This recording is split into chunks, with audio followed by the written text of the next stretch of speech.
Hello guys, and today we continue talking about the Russian economy, and all because the Russian economy continues to break its own records.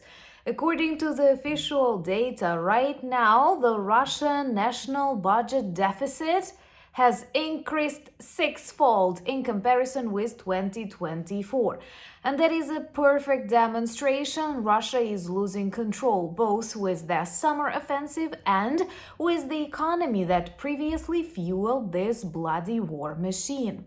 Putin understands that and tries to silence his ministers and deputies, but even in such context, even learning about, problems of other ministers who are found dead or jump out of the windows, they start speaking the truth. For example, the head of the central bank recently reported about the reserves that are super exhausted, or the minister of the economy said that Russia is nearing the recession.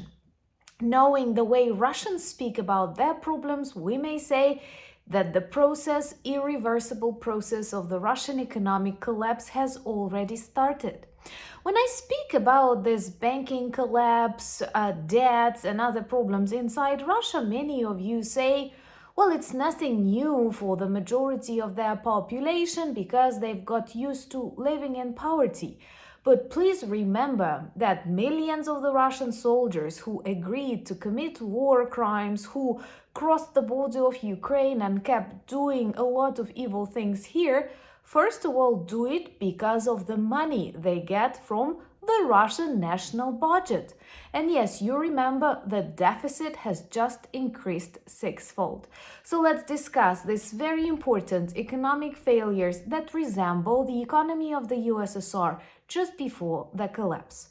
My name is Anna, I'm from Ukraine, I'm in Ukraine, and if you want to see Putin in The Hague, subscribe, we will talk about that on the channel sometime really soon.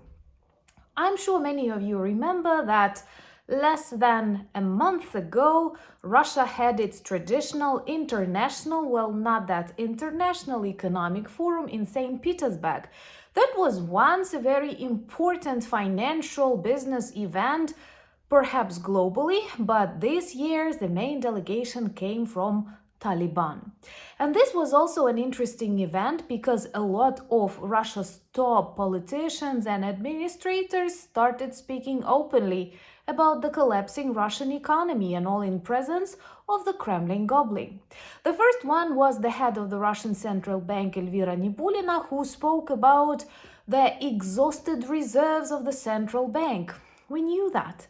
And then the Minister of the Economy continued saying that the Russian economy is nearing the recession. And here I have a question to some of the EU leaders and people in the White House. Why do you still believe that Russia is invincible and strong? Why do you think that they have enough money to keep killing Ukrainians for the next 10 years, when in reality they are already on the brink of the collapse, and with sanctions strengthened and more determination, we can definitely bring lasting peace to Ukraine, Europe, and the world. And you all know that the way to bring this lasting peace is to defeat and demilitarize Russia. The inflation, or some people say stagflation, is close to 15%, and that is a lot. In total, Russian budget is very unevenly spread. It was always like that. First of all, the majority is stolen by the mafia and oligarchs running the Kremlin, but now 40% of the state budget is spent on military. And the result, during these first years of the invasion, after a tremendous collapse of the Blitzkrieg, when they turned on this military production, the economy pretended to keep working and it became overheated. And right now they have high interest rates, really high credits, and people stopped borrowing anything from the banks. And in the result of all this, with the falls of production, and I will tell a little bit more about these areas in the second part of the video, they observe this sixfold sixfold increase of the budget deficit in comparison to 2024. And that is tremendous, that is unbelievable and super important for those people who understand the economy, at least the basics of economy. Maybe this is actually the reason why Donald Trump changed his rhetorics in the address in the context of Putin, and his continued, actually escalated attacks on the civilian infrastructure in Ukraine. Please remember to share these videos and subscribe to demonstrate your solidarity with Ukraine. This is extremely easy but super effective.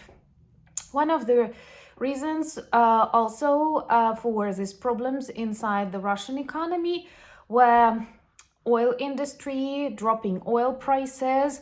Then Iran-Israel war led to a quick growth of these prices, but this did not last long. And if peace comes to this part, with the news coming from OPEC and some countries producing oil, ready to produce more, Russia will keep losing their oil revenues. Plus, we've already heard from Gazprom, from Lukoil, and these are once super rich companies inside Russia, perhaps symbols of that enormous Russia, Kremlin-supported wealth, and now are on the brink of the bankruptcy, and they keep speaking about this finishing resources when oil now is very difficult to extract and it becomes more expensive, and oil prices are falling and extraction prices are growing.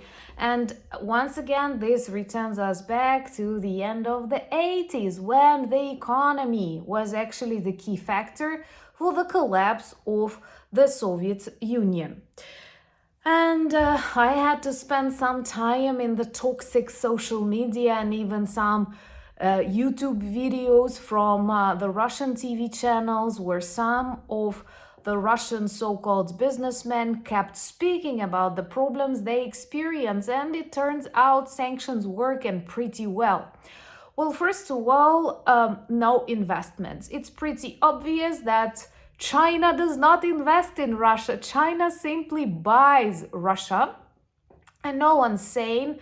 No one who wants at least some minor guarantees from the country is ready to invest in Putin's Russia. So no investments. A lot of the so-called bad debts, people stopped paying their credit card, small household credits back. Well, perhaps simply because they don't have money, and also because they realize banks may collapse, and who will catch you? Actually, it may seem like a fantasy or something unbelievable, but that is a similar situation that many generations of Russians or people who were trapped inside the Soviet Union experienced, including my grandparents during the end of 80s, 90s. Another important thing is that a lot of production facilities are closing. People don't have money. People don't buy flats. For example, 70% of flats apartments built in the previous year are not bought. And that is unusual for the Russian market. They stopped buying cars, first because they could not buy European or American cars because sanctions worked. And they didn't want the Chinese, they didn't want Russian, but now they literally don't have money for that. So this is how this economy gets overheated. With, too many things produced, and nobody's buying that. And nobody's buying that Russian economy is strong. So it's super important to understand that it is very difficult to get real information, real data, real numbers from Russia. And perhaps for years and months they were able to report to these international funds the numbers they wanted to. But somewhere in 2025, their numbers became so bad that they started speaking openly about this. I mean, the Minister of Economy of Russia, knowing that the Minister of Transport has just, demilitarized himself, or Putin demilitarized him, he was found dead. knowing this destiny still says that the Russian economy is nearing the recession. Translated from Russian economy is in the recession already for a couple of months, maybe. So it's all very interesting. And once again, I do know that many Russians, especially from those depressive regions where the Russian army conscripts the most, because, they don't mobilize people from Moscow, St. Petersburg. They are afraid. They are already very angry, with this airport collapse, with rising prices, with many other things. But they typically conscript people from very poor, depressive regions. And many of these people, they don't even know what good life is.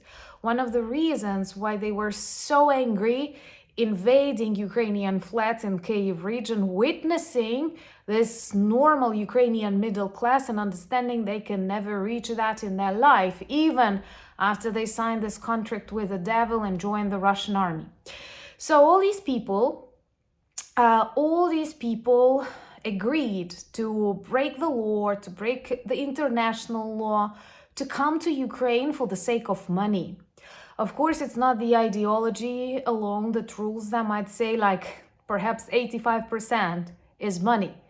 But with huge inflation, with this deficit in budget that keeps increasing, the sums that they receive for their eternal, actually deadly contracts are not satisfactory even for those very depressive regions.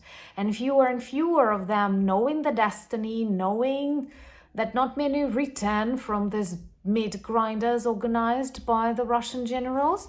So very few of them will agree to sign this contract. And this can actually lead to dissatisfaction inside the army, to dissatisfaction among those people who can be conscripted, and just simply intense this feeling that the Kremlin indeed is losing control. And maybe in the world of predators, Xi and Trump feel that. And we observe the changing rhetorics. And if you want to understand a little bit more about this Russian mindset and why do they keep choosing dictators and liking dictators like Putin or Stalin, watch my video on a new channel, Anna Danilchuk, and subscribe there too. Please follow me on Instagram for more everyday life updates. On X, I'm fighting there pretty successfully, and Grok, that is an AI agent of X, seems to be very just and speaks about the Russian disinformation in comments. That's amazing. Follow me on Threads, on Blue Sky, and of course join our Discord community. Check the merch shop. There are lots of good items that work well as reminders and conversation starters about Ukraine. Thank you for buying me coffees, becoming my patrons and sponsors of the channel, and helping me film and write more. Thank you once again for all your love, support and understanding, and united we stand. Slava Ukraini!